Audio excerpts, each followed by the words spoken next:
جن کو بعض روایات میں آتے ہیں ان کا نام منذر بن عائز بھی ہے، ان کو حضور علیہ الصلوۃ والسلام نے فرمایا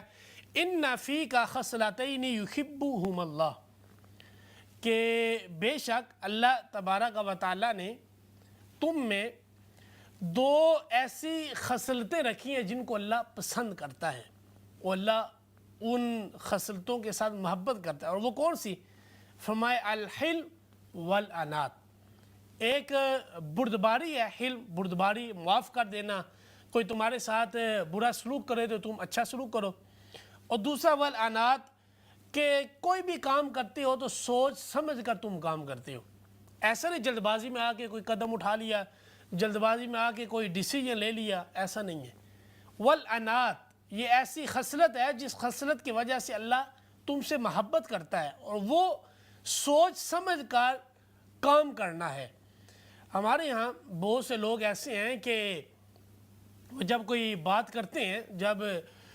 دو چار بندوں میں بیٹھے ہوں، کوئی رائے دی جاتی ہے، کوئی اپنا تجربہ شیئر کیا جاتا ہے، تو وہ اگلا فوراً یہ فیصلہ کرتا ہے کہ میں ایسا ہی کروں گا۔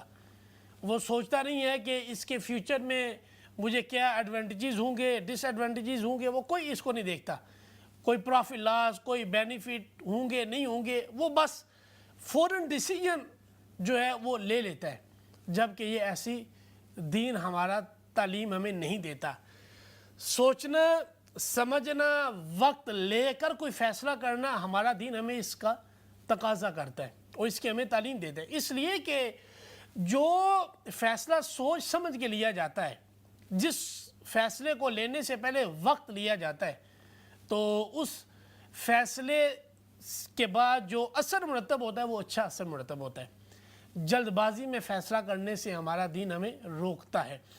حضرت علی کرم اللہ وجہ الکریم کا ایک فرمان ہے، اکثر میں اس کو اپنی گفتگو میں شامل کرتا ہوں۔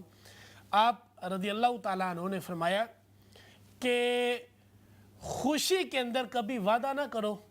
اور پریشانی کے عالم میں کوئی فیصلہ نہ کرو۔ آج ہمارے گھروں کے اندر پریشان حال ہوتے ہیں، کوئی نقصان ہو جاتا ہے تو جلد فیصلے لے لیتے ہیں، رشتہ داروں کے ساتھ تعلق کو بھی منقطع کر دیا جاتا ہے۔ بعض اوقات ایک زندگی اچھی زندگی گزر رہی ہوتی ہے میاں بیوی میں، کسی پریشانی، جذبات، غصے میں آ کے ایسا فیصلہ لے لیا جاتا ہے کہ ان میں پھر شرعی طور پہ جدائیاں ہونا لازم ہو جاتا ہے۔